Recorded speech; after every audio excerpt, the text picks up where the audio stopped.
Happy Holi. এদিকে আসো মা, একটা ছবি তুলি, এদিকে আসো। তুলছে? বাহ, কোথায় দেখি? এই যে।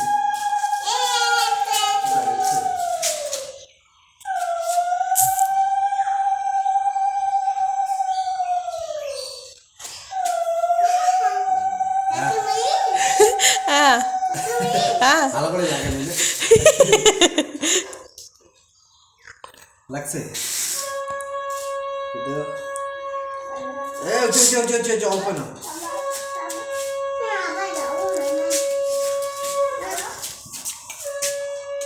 কৃষ্ণ আবিল্লা নাই না? হ্যাঁ হয়েছে হয়েছে, আর লাগাইতে হবে না। দাদা তো খাওয়ার মা